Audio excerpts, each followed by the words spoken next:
Yeah, I'm excited.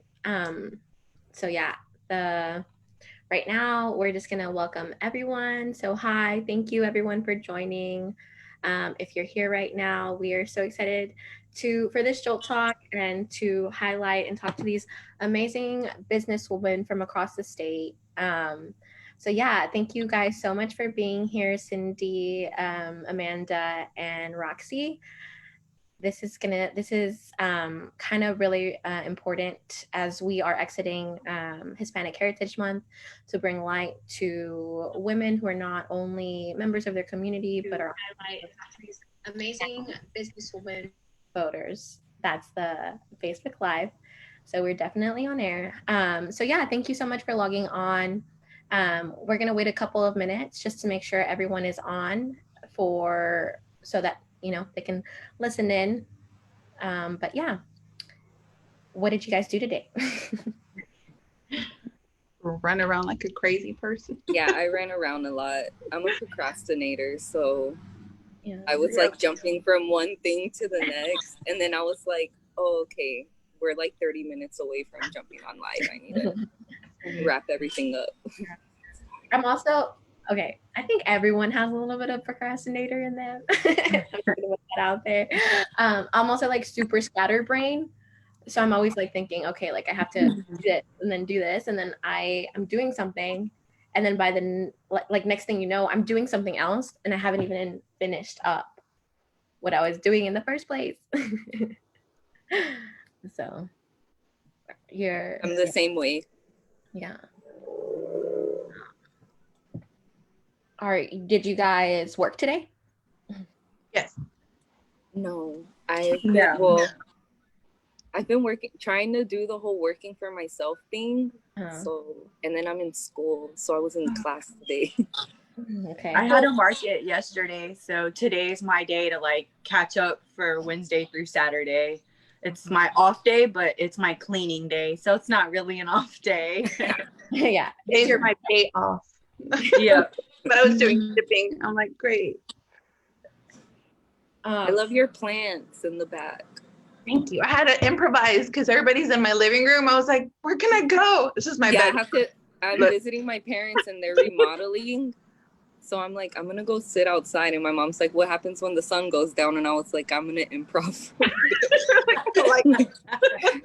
Flashlight. With my light. I usually don't do it in here, but I'm like, okay, I guess I'll have to. Wing it. I had to come to my room. My toddler would be right here, like on me. Yeah. I had to like separate from him. So you said you're going to school, Amanda? Yes. I'm almost there. I'm almost done. What are you going to school for? I'm in school for digital design and animation. So I'm in a 2-year program right now. And then once I'm done with this program, I have to decide if I want to go to design school or, figure out what I want to do. But so far it's just a 2-year program and I have like 2 classes left. So I'm like, I'm right there. Got it. I see the light. Right? Yeah, I feel like I'm always constantly in a state of, I need to figure this out. Yeah. Figure this out. And it's like, the pandemic has really like tested my willpower with school because I'm such a hands-on person. Like I need the classroom. That this online stuff, I'm like having to motivate myself a lot. Yeah, they're a little draining sometimes. They are all day. Yeah. Okay. Well, thank you guys so much for being here again. It's 6:35. So we're gonna go ahead and get started. If you're tuning in, thank you for tuning in. We have a great Jolt Talk program for you guys today.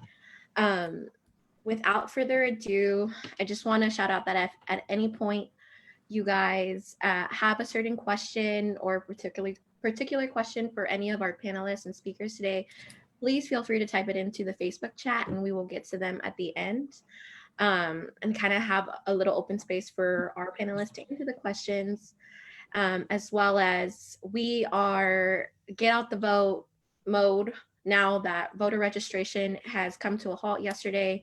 Today we're gathered here to talk about their businesses, as well as like what we're doing to get out the vote. So thank you guys for being here again. We're gonna go ahead and get started. I just want to Thank you for having us. No yes, problem. Definitely. I'm excited. I know you guys have been posting about it on your social medias, and you guys always tell me how excited you guys are for it. So it's happening. We're here. So a little bit about myself. I'm Leslie. I am our Get Out the Vote organizer for Jolt. So we are finding many different ways on how we can get out the vote, whether that be phone banking Latino households across the state, or having our Right to Vote challenge, our art card challenge, where you tag your car with important voting information on your windows so that we can get out the word, especially now that we've had to, not really be in person and talk to people, so spreading the word. So we have plenty of ways to get involved here at Jolt to get out the vote, because it's really important that we do, right? A whole bunch of Latinos are registered in the state of Texas, but that doesn't mean that we're all pulling up. And this year, I'm pretty sure you guys know, it's super important that we actually pull up and voice our opinion, and keep the people in power in check, and elect people who put our communities first. So a little bit about Jolt. We are here organizing young Latinos in Texas. We believe that young Latinos hold the power to not only change Texas, but the United States of America. We not only register them to vote or organize around the issues that are important to our community, like immigration, student debt, climate justice, social justice, racial justice, health, access to health, education, but we also build leadership capacity, because we do know that one thing that we are powerful in is our stories and our numbers. And so today we just really want to build that community and understand that, no matter who you are, casting your vote and expressing your voice at the ballot box is super duper duper important. So this Jolt Talk came about because I don't know if you guys probably know, but it's Hispanic Heritage Month, and we're actually closing it. Hispanic Heritage Month actually ends October 15th. So Jolt wanted to find a way to highlight and broadcast where our Latino community shines the most, right? So what a way to do that, by inviting small Latina business owners to join us on a Jolt Talk, to not only highlight their business, but talk about their community, as well as like what it means to be a woman, what it means to be a Latina woman, what it means to be a Latina woman voter / entrepreneur. So just a little bit of background on Latinas and Latina women voters. Jolt Initiative study found that Latinas between 18 and 25 year old are 25% more likely to vote than their male counterparts. That means that we're outvoting all the Latino men. So, it's a challenge, but I also want to highlight the girls. And we are also more 5% more likely to vote than non-Latina women at the same age. So that means that Latinas are showing up to the polls in record numbers and are leading their communities to change. We have so much power and will to organize and bring love into our communities. And one way our community will flourish is if we do have those conversations, if we pour love into our communities, if we talk about the issues that are happening, and educate ourselves about things, as well as like our local government, or like who's running, or why these people like support these policies and things like that. These small Latina business owners are joining us today to speak to their experience as women of color, entrepreneurs, and voters. In results to the pandemic, Latinos have been directly and disproportionately impacted. We have a lot of Latinos on the front lines as essential workers, but we also have a lot of Latinos who are out of work, and even like a couple of small businesses are suffering and have been deeply affected by it. But on a brighter note, in the next decade, more than 2 million Latinos turn 18 in Texas. 95% of them who are eligible to vote. So imagine mobilizing that base. Imagine being part of that community that is, 2 million Latinos turning 18 who can go and actually make change at the ballot box. As far as like Latino businesses are concerned, according to the Texas Association of Mexican American Chamber of Commerce, there are 700,000 Latino-owned businesses in Texas. That means that we contribute vastly, not only to society here in Texas, but as well as the economy here in Texas. And not only do we deserve the respect, but we deserve a seat at the table when it comes to progressive policies and speaking up for our communities. These Latinas here today are pulling up their own chair and bringing their communities with them. So without further ado, I want to welcome Roxie, Cindy, and Amanda for being here with us and dedicating and donating some of their time to really speak to their communities as well as speak for their communities. So without further ado, we'll go ahead and get started. Thank you, ladies, so much for being here. We do have a couple of questions lined up for you guys. If you could just speak to your experience a little bit or what you see. We kind of just wanted to open up a space where we can talk about the issues in a genuine / like real conversation, right? These are things, I don't know about you guys, but sometimes like in my family, or like not my family, but in like our community, we're not really expressed to like talk about the things that are impacting us. But these are like everyday things that affect our everyday lives. So thank you guys for being here. Again, if you have at any point any questions for these amazing women, please drop it on the chat. And if you haven't pledged to vote with Jolt, please do so right now. Pledge to vote right now. Commit to voting. We need you to pull up. Literally every vote counts. Every story counts. We need you having these conversations so that our community can go show out to the polls. So I do have a couple of questions for you, but we'll keep it chill as we start off. Sorry, I'm like super passionate about this. So I don't know if we want to take turns kind of just introducing ourselves, a little bit of like who we are, where we grew up, what we do, things we like. If you want to kick us off, Roxie? Okay, sure. I'm Roxie. I'm the owner of Sweet Roars, a small mom and pop shop home bakery in Pasadena, Texas. We kind of have a variety of treats, a little bit for everybody, keto, people who are diabetic, things like that. We do a Monday market every Monday at Urban Flower CBD Dispensary on Sabo Road. We've done a few pop-ups here and there to kind of expand us, but originally it started with just cooking nutritional baked goods for my son. I tried my best to make sure he didn't have a sweet tooth like his mom, because I have the worst sweet tooth. So it started there, and really just this past Easter, I made the Fruity Pebble cookie, the Flintstone cookie, and so many, like my family members, their coworker of a friend, they wanted to buy the cookie. And it was really my husband, Steven, that just go do the page, do it. I know you're going to be great at it. Really pushed me to do it. Came up with the name. My son loves dinosaurs, hence Sweet Roars. And we just went from there. I did not expect the response that we've gotten from the community, especially in the South Houston and Pasadena area. My husband's from South Houston. I didn't know what type of community it was like here until his best friend owns a clothing shop, Neat Art. It's a clothing line called Neat, Kneat. He had a shirt release at Servicar on Galveston Road, and I saw so many people come out for his Taco Town. It was like a Topo Chico mix on a shirt.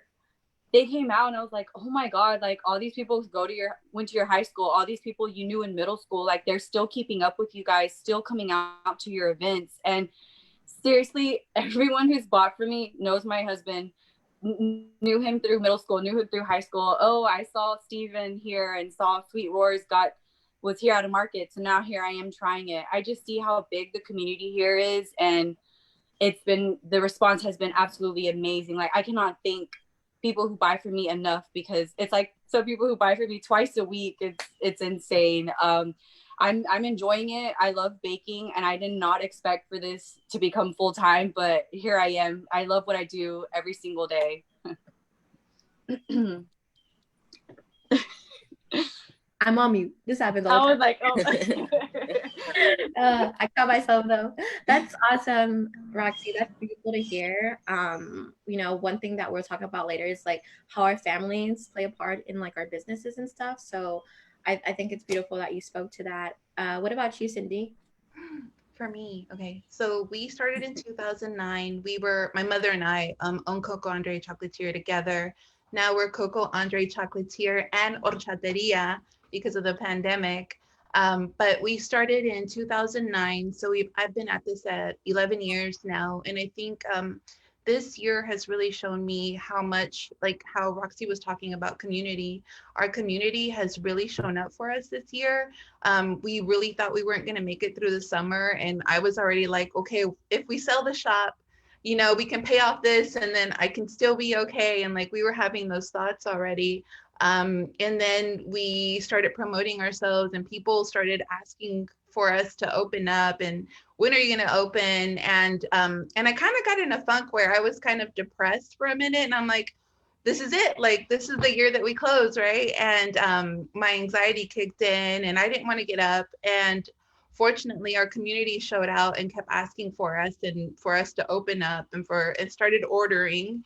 And we became essential and people started showing up and we are still here and we've survived all the way through October. So it's been a really big blessing to see how our community has supported us over these 11 years and they've kept up with us. And just when we thought we were gonna like fail, they kept us going. So it's been a really great time, I think, to actually see people show up for small businesses. So I'm really happy just to be here and be a part of what's going on and what's happening and the change and people valuing small businesses more than they used to before.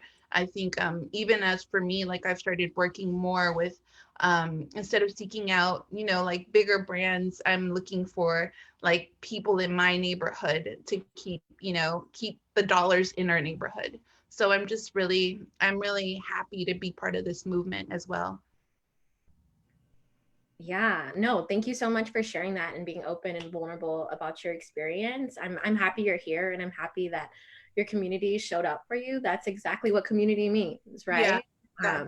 So yeah. Oh my God. No, yeah. I think that's awesome. And yeah, I just want to plug in our program real quick. Like we started a program called El Barrio on our Instagram where we highlight local businesses as well when COVID and the pandemic started. Because we understand how like how small businesses really do contribute to our community, and we know we need to build this generational wealth and we need to express who we are and what we do, and we are essential. So I think art is essential as well. So I want to let ICEBOX, I want you to talk a little bit about who you are, what you do, and where you're from. Hey, hi. I want to say sorry for the background noise. I have like not one quiet spot where I'm at right now. But yes, my name's Amanda. I go by ICE or ICEBOX. I'm from Houston, Texas. I grew up in Denver Harbor on the east side and then finished off high school in the southeast. So I was balanced on the east and the southeast of Houston. And I've been living in New York for the last 5 years. So I balance my time between Houston and New York. I'm an artist. I'm a student. And yeah, over the pandemic, my situation was kind of like thrown to me from left field. I came into town for my best friend's wedding, and like the same weekend I got laid off from my job. My manager's like, apply for unemployment. my school turned into online, like all in the same few days because of the, I guess, the action that New York took. They shut everything down and, you know, put everything to a halt while I was in Texas. So I was having to figure out everything and my flights being delayed and canceled. So my time here was really like kind of thrown at me, and I had to figure out like, all right, how am I going to make the best of this time? How am I going to make money? How am I going to survive, basically, because unemployment, as you know, it shot through the roof. You know, I was going back and forth with, you know, my unemployment claims, and like, it was just a headache all in itself. So there was a lot of anxiety of the same, like not wanting to get out of bed, like, what am I going to do? Really beating myself up about it. And then I had put together a fundraiser, and like from the fundraiser led to like a mural, which led to another mural. And I started meeting so many people, and there was like a lot of community involvement that I was doing. And I was donating like my time and talent to, you know, painting for the Floyd family, painting for Vanessa Guillen, and doing these like remarkable, like historical things, but also like it's been a whirlwind, and it's now I'm here on on Adult Talk, you know. So everything happened so quickly, you know, and I'm really good friends with Roxie, and I even did a collaboration with her. So the same, it goes back to that, like, networking this way rather than networking this way. You're really reaching out to your homies, your cousins, whoever you see that, again, I'm sorry for the noise, but whoever you see really trying to do what they got to do to survive, but in the same time it turning into something like so lit and so like, yeah, yours, you know. We're planting the seeds and like now becoming flowers, right? Exactly. Yeah. And it all falls into place when you trust the process. So right, I think we, as a young Latina myself, like I'm in that spirit where I'm like, okay, Les, like you need to trust yourself, like you've gotten this far, like yes, if something bad happens, like you'll figure it out, right? Yeah. And I think you guys touch on really important things, like as mental health, right?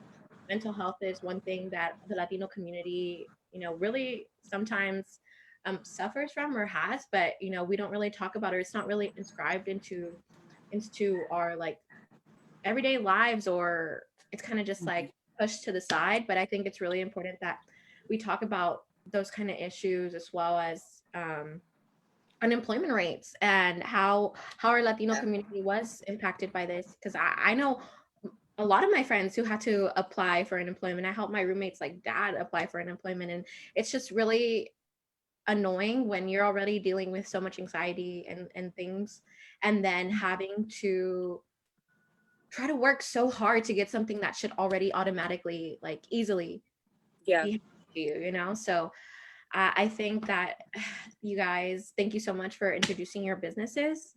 I want to now, like, you guys brought up how your community has really showed out for you guys. What are some issues that you see that directly impact your community?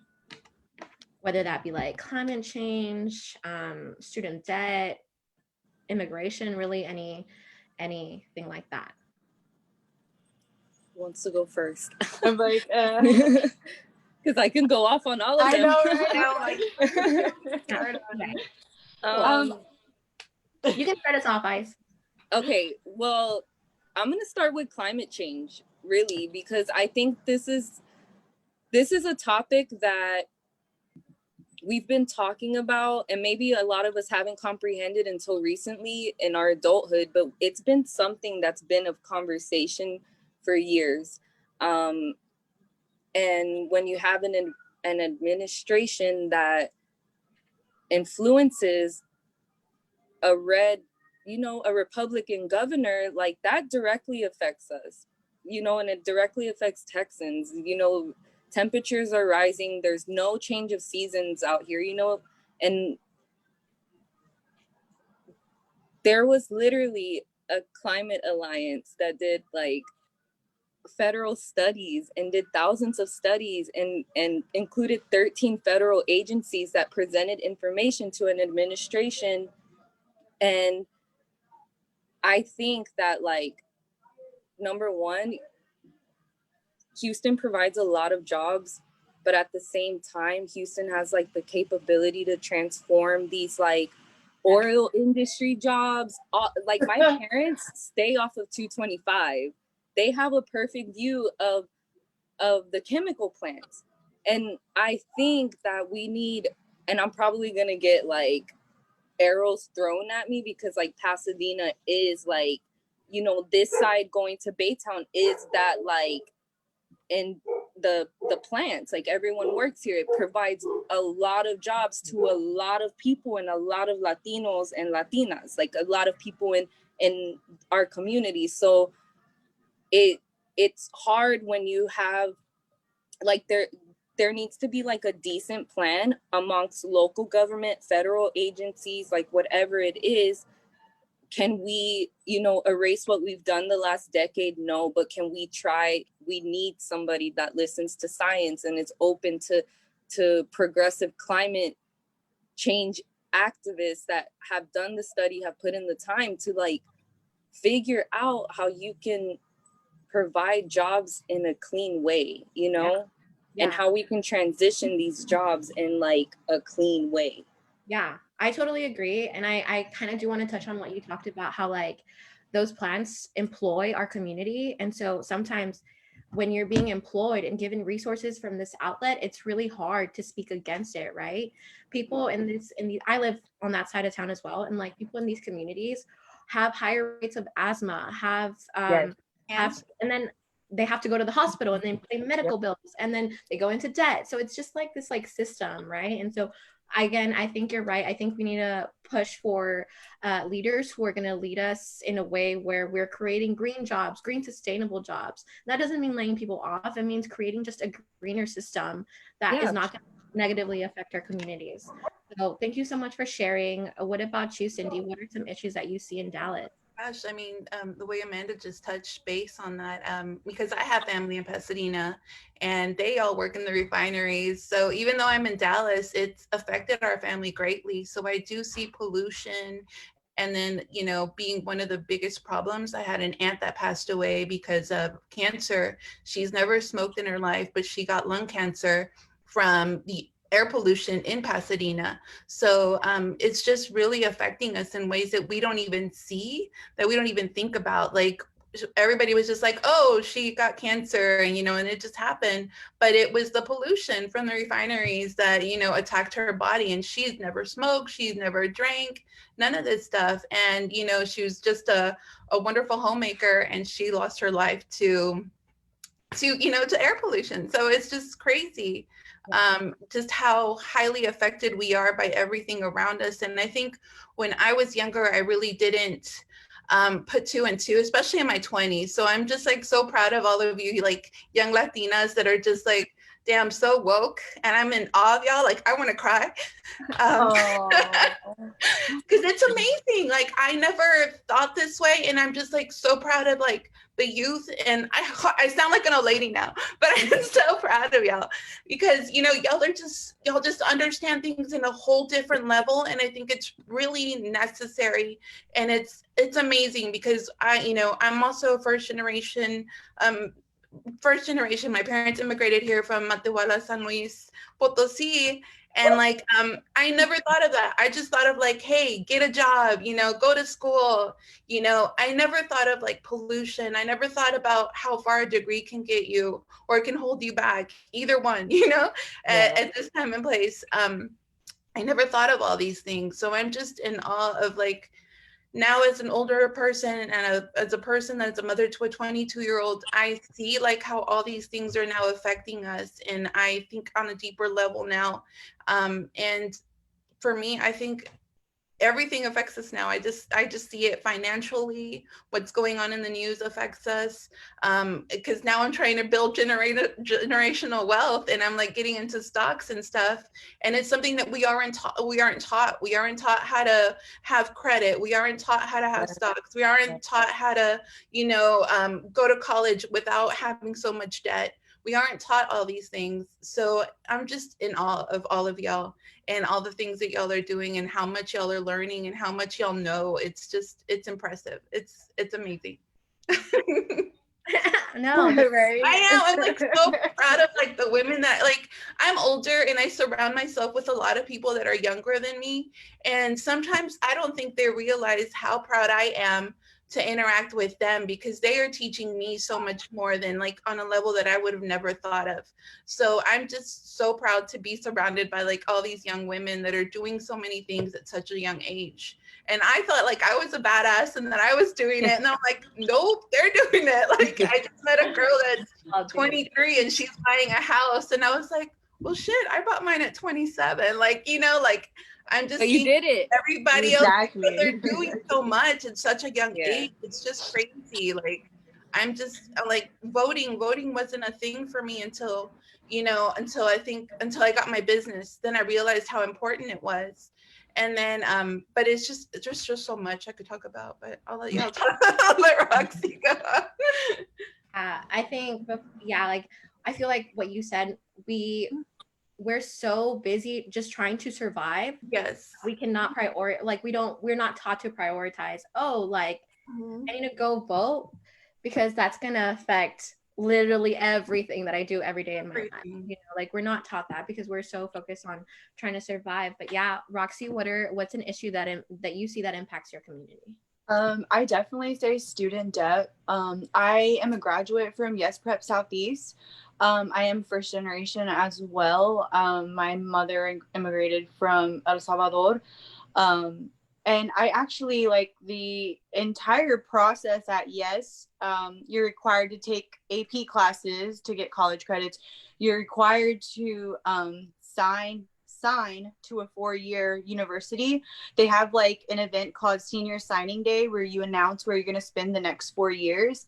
I lied. I announced that I was going to go to U of HD, but I knew that was not that affordable wise. That was not for me. I could not sign loans to a 4-year university. I knew HCC or San Jack was an option for me to go for my basics and then go for the next 2 years.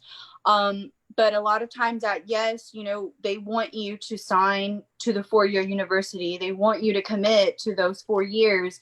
And a lot of times I feel like the parents, I'm not sure if you're familiar with Yes Prep, but it's a lot of low-income students, a lot of Latinos and Latinas that attend that Yes Prep campuses. There's a lot all over Houston, Pasadena, South Side area. And I don't think parents are well educated on the loan process. So they sign to these loans not knowing, how things work. A lot of times the students tend to not go back to school and don't realize that it's going to pile up. The interest is going to build up. It's going to be there. I can say that I did go about it the smart way, but again, Yes Prep doesn't give you that option. Maybe you shouldn't sign to a 4-year. Maybe you should do your basics and your prerequisites at a 2-year and then go for the next 2 years to a university for higher education and whatever field that you like. They don't explain that to you. I did that. I went to HCC and then I went to UHD. I did 2 years of nursing school. I'm in debt and I was, my parents weren't educated on that. They signed to grants. They signed to loans. I did get a few scholarships, which helped out with just books alone, not, semester. That's 8 total semesters I took. Like it's too much. And I don't think that the school, Yes alone, I also think KIP may do that with parents, like, oh, if you do the Pell loan, it's best because when they get out of school, you don't need to pay it back until 6 months. But a lot of times they just see it as, yes, my kid's going to college, let me do everything I can to get them there, not fully understanding what they're signing up for. my parents didn't sign any loans for me, but I did. I did know what I was getting myself into and what I needed to pay back and things like that. But I'll be paying my loans probably until I'm like 45 years old, probably. And I didn't get a degree.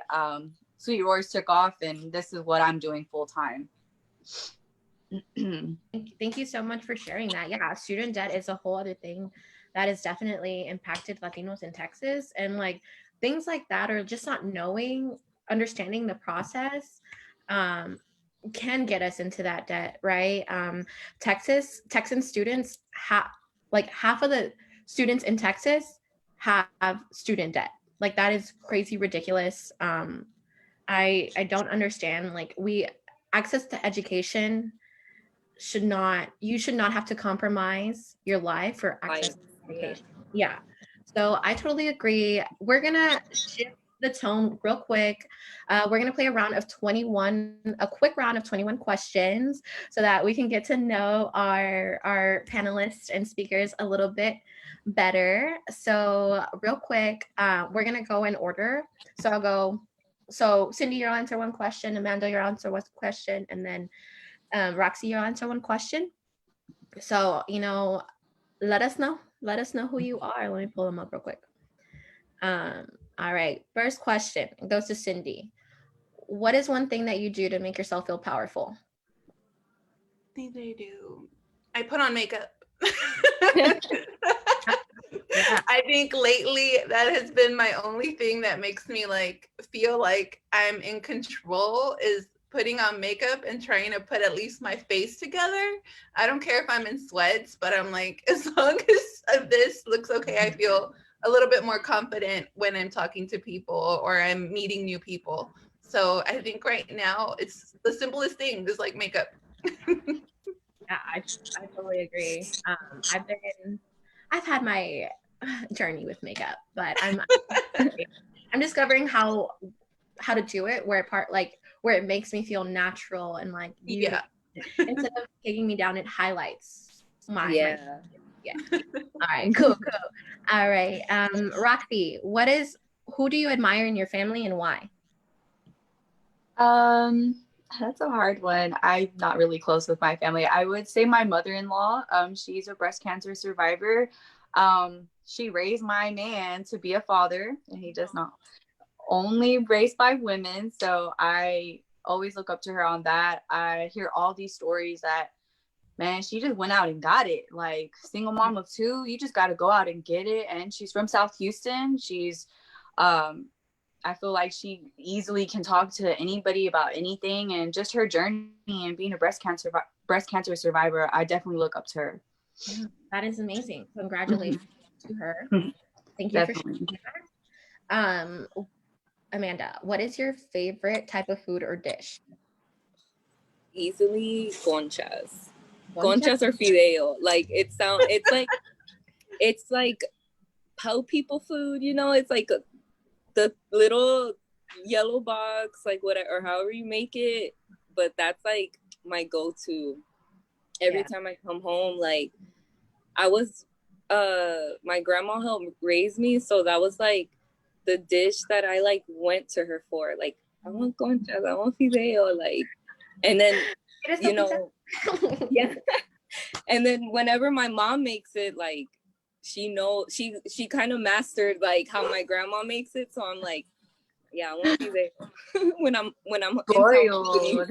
Now it's on you. Yeah, girl. It's the simple things. Hey, simple need to be perfected. He said, Cindy, what is your favorite album? Favorite album? I think it's what is it? Why?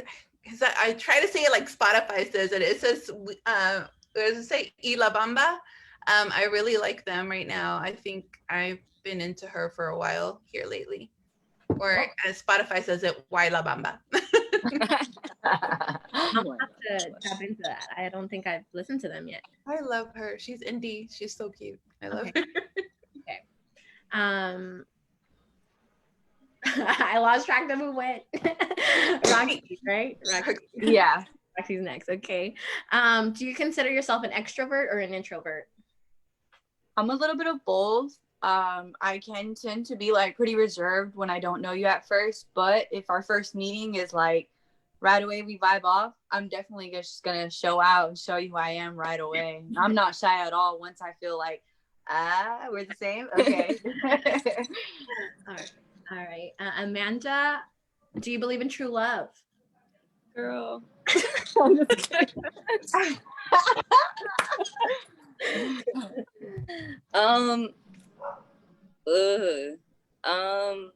Yeah, I mean, my parents are a good example of true love, so I'm gonna speak on them. Right now, I'm focused on the guap, the money, the cheddar, the cheese, the bread, the Benjis. Like, I tried the love thing last year. It was too much energy and too much sad. Like, I don't do that. So I really look up, like, luckily, like, you know, I was blessed to have like my mom and dad, and like when they say it takes a village to raise a child, like it takes 4 villages to raise me, like I swear. But my mom and dad, like they just are the perfect example of like love, and they've been together since my mom was 16 and my dad was 14. So they've literally seen each other grow up. They know everything about each other, but they also know how to be by themselves. And I think that's really important. Like, you know, if my dad wants to go ride his Harley for the weekend, my mom's like, bye, like, go do that. And I'm going to be in my craft room. Like, they just have this nice balance. Or if my mom's, you know, cooking, or my mom's doing crafts, my dad will cook and like bring the food to her, and like it's just like this nice balance. So I do believe in true love. Have I found it? No. Am I in a rush? No. Am I focused? Yes. And the example I have is my parents. Oh yeah, I totally agree. I have a hard time multitasking. So we'll figure that out later. Exactly. Okay, Cindy, how do you think the world will change in 10 years? Like I said, I think it's changing for the best. Like I see all like the Hispanic kids, the Latinx kids, just like, oh my God, on another level of like interacting and doing things. So I think it'll change for the best. I think I see more leaders coming out. So I'm just really glad to, you know, be a mother. And I see it happening with my own children. I'm just seeing like them become more outgoing, trying to do more, dream bigger than I ever dreamed. So I think it's just going to be great in 10 years. I think it'll be great with all the kids that we're raising now. And I think it's going to change. I think you'll see us as I want to say we'll be like the biggest group. We won't be the minority group anymore. I think we'll be the biggest group. And I hate that word. I hate it with a passion. But I think the Latinx community is really going to show out in 10 years, and we're going to really have great positions that'll put us in power and have us, you know, give us more opportunities. Yeah, I think you're totally right. By 2022, we're statistically like we'll be the majority in Texas. Mm-hmm. So that, you know, we need to, if we're the majority in Texas, we need to like go out and vote like we're the majority, because we can't have a state that doesn't serve the majority of the state, right? So I think you're totally right. Roxie, how do you recharge?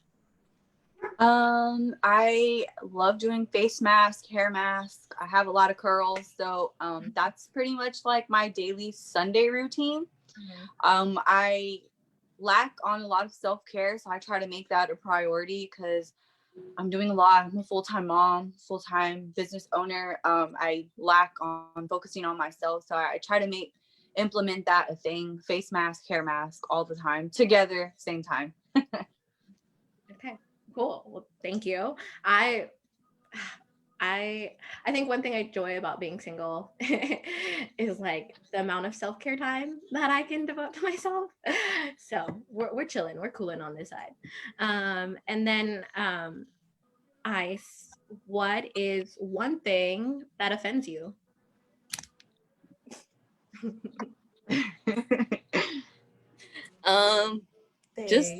Just wait, can you repeat the question? What is one thing that offends you? Or like, what are you offended by? I'm offended.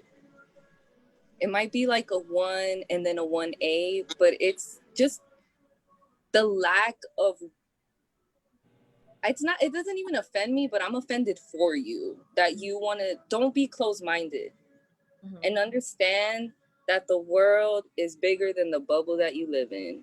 And when you attack people for their beliefs, religion, because they're different from you, because they act, look differently, dress differently, that offends me, because it tells me that you have your blinders on.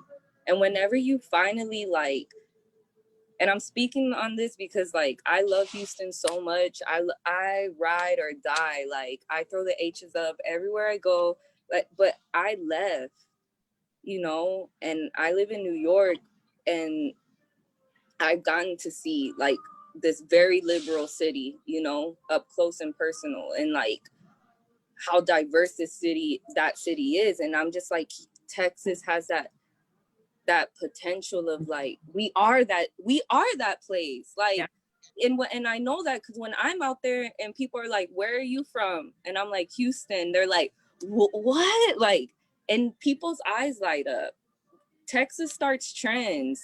Texas is like that place, like it's a birthplace of a lot of things, and it can be the birthplace for change too. And I feel like we're on that track. And if you follow me on my social media, you'll know that I'm not aggressive, I'm passionate about topics because I see it, you know, like I know because I guess I see that light at the end of the tunnel. I saw it whenever Bethel almost beat Ted Cruz.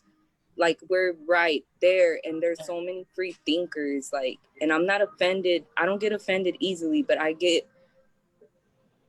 like frustrated. Like, come on, like, I don't know. Yeah. So I read this book called Borderlands. It's by Gloria Anzaldúa, and she talks about that we have this culture que traiciona, right? We have this culture that we're always like, when we try to be progressive, we always like. Are the flashlights coming out? Tend to like, you know, not, you know, we always have those people who do have their barriers on and do have those bunkers on, and aren't always the best at being open-minded. But I think change takes time, and we can't just demand change. Like, when has change ever happened just because you demanded it, right? Like, and change is uncomfortable. Yeah, like growth is uncomfortable. Yeah, I agree. Things you're not familiar with, it's, you know, it's normal to have reactions of like it's human. Like, not everyone's gonna think the same, but you gotta understand, like, the growing pains are growing pains for a reason. Like, I don't know. No, yeah. I get so worked up into it. Like, I swear that I'm just like, we might have to extend this another hour. What are you talking about? No, yeah. Thank you for sharing. So we're going to cut our 21 questions short, just because we do have like 2 or 3 more questions that I do want to ask you guys, and just to be respectful of everyone's time. So one thing I do want to ask is, I know we've talked about COVID-19 and stuff like that. Has your business been personally impacted by COVID-19 negatively or positively? And do you think that local government or like state government is doing enough to support small businesses? Roxie, I don't know if you want to go first, whoever's like first. Yeah. I don't think we've been negatively impacted. We started in the middle of a pandemic.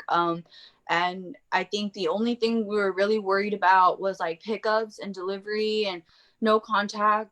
So far it's been great. At my pop-ups, I even have like a plexiglass in front of my tent, so people know to stand behind the glass and I can give them their order under.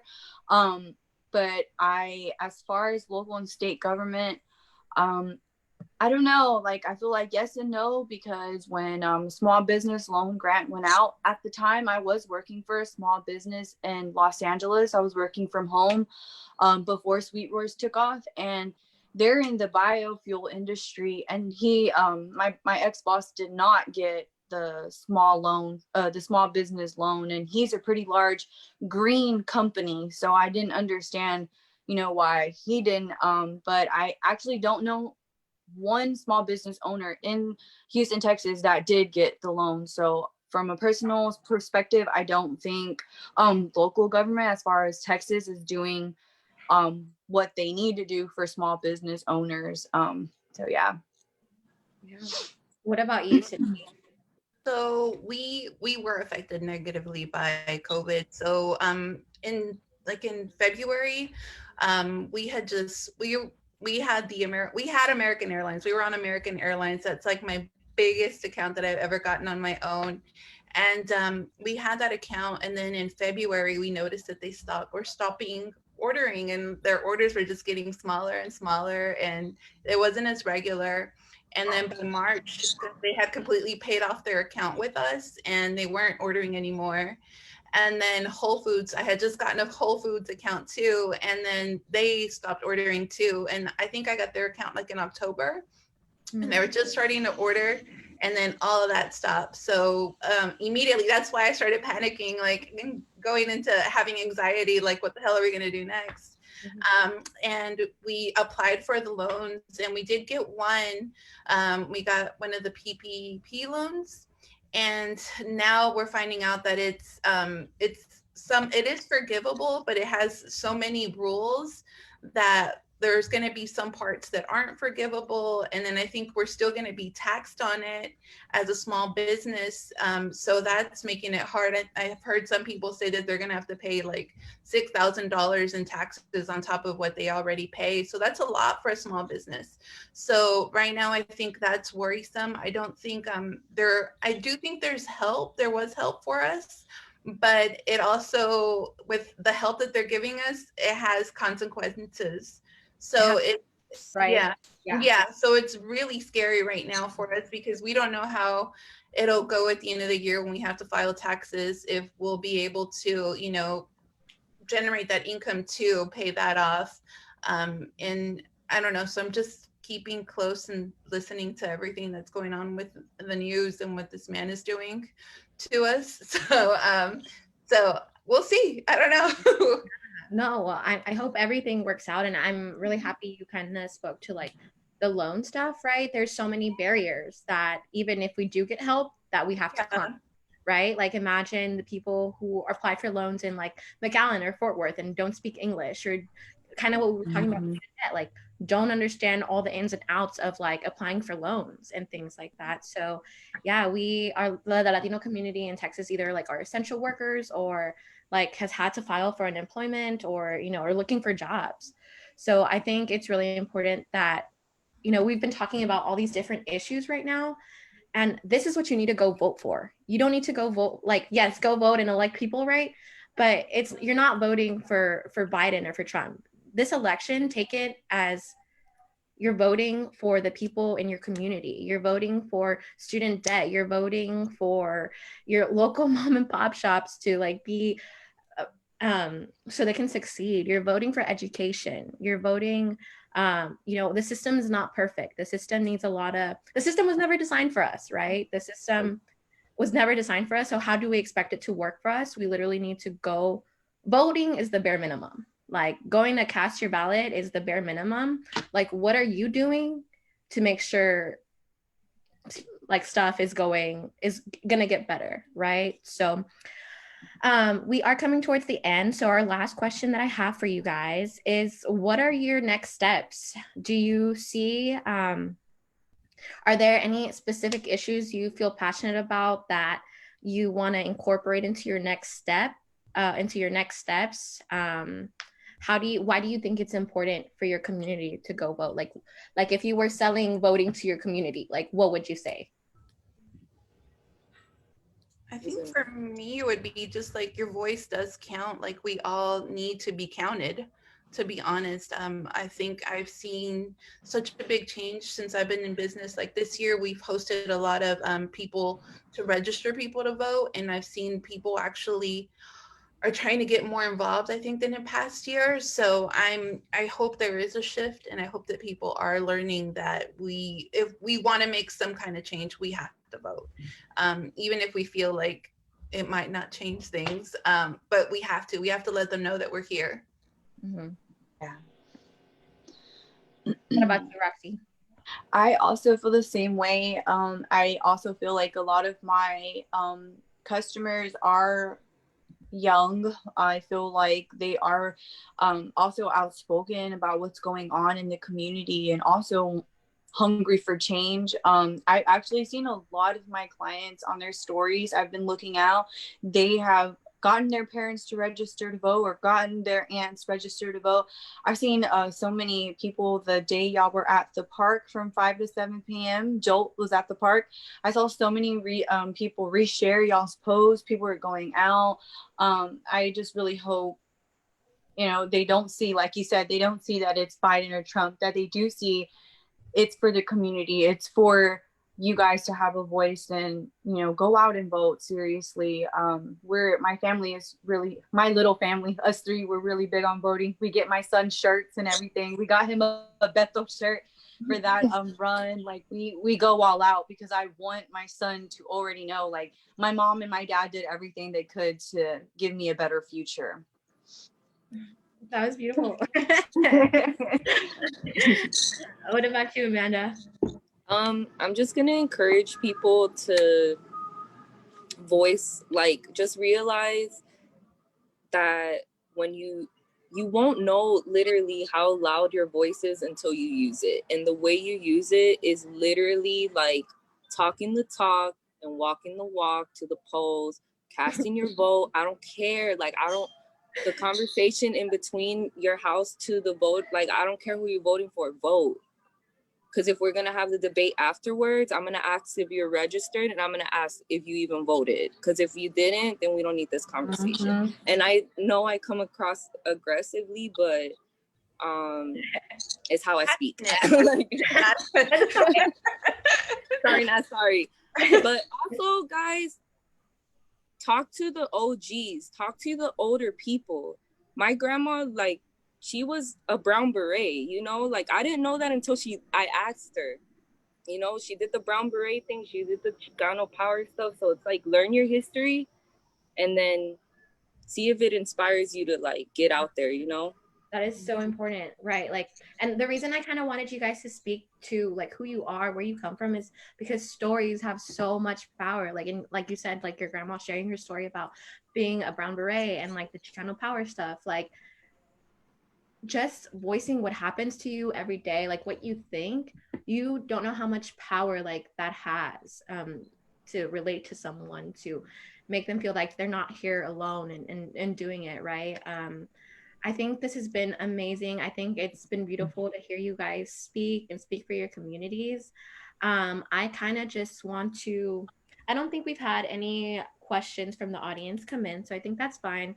I want to just quickly share this slide with you guys on the other side so that you can go out and support these businesses. Let me just present real quick. I'm sorry. A lot of tabs. So give it 1 second. So if you want to quickly follow Roxie, Amanda, and Cindy, here's your chance. Help these small business out if you can. Order, donate. These ladies are not only entrepreneurs, Latinas, and voters, but they're here making sure that their community understands the power of their vote and doing the extra mile. So I just wanted to highlight you guys. Thank you for all the work you're doing. Congratulations on your businesses. I think you guys have sparked a great light today, and I hope people in our communities tuned in and really listened to what we had to say. Your voice is important. Tu voto cuenta. Seriously, our ancestors have so hard for us to be here, and it's on us to continue that fight and to la lucha sigue. So I encourage you to pledge to vote at this link right here, bit.ly/Jolt pledge to vote, so that you can get reminders of when you can go early vote. You don't have to wait till November 3rd on election day to vote. please, please, please go early vote October 13th to 30th. The polls will be open specifically if you're in Harris County. There's going to be locations on the 29th that are open 24/7. We didn't even get to talk about voter suppression, right? But it's like a whole new issue right now. But, you know, that's just, if your vote wasn't important, why are they trying to take it away so bad from you? Exactly. Yup. If it didn't matter, they wouldn't be all scared right now. Yeah, Yep. they're scared. They're shaking. So go out and use your voice. If you want to go the extra mile, sign up for a phone banking shift. This month until election day, we're going to be phone banking Latino homes and Latino people across the state of Texas to make sure that they have a voting plan and they're actually going to go vote. You can get registered, pero tienes, you know, we have to go to the polls and make sure that our vote is getting counted. So we have many shifts that you can sign up for. Check us out at these links. And if ladies, if y'all don't have anything else to share, I think we can call it a night. Thank you so much for being here. Thank you. Thank you. And thank you for the extra time. I know we went a little bit over time, but the conversation was just so good. And yeah, I love the space and I love the energy. And I can't wait to see your businesses succeed. Thank you. Yeah. Thank you. Yeah, you guys have a great night. Thank you to all the listeners who tuned in tonight. I hope this has encouraged you to get out the vote. Pledge to vote, sign up for a phone banking shift. We're here all day, every day, trying to make sure we go and use our power. Post. Bye, y'all. Bye. Bye. Thank you, guys. Thank you.